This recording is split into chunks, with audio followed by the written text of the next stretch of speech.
রানী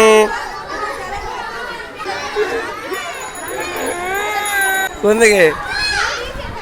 দিকে আসবো? চলো তাই আয়, চলো চলো।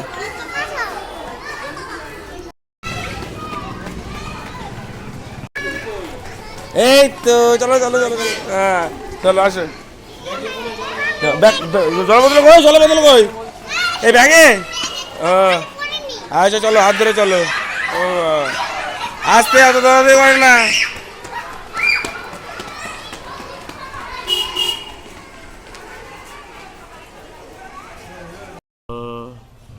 একটু তুমি একটু হাসো, এই যে টাকা।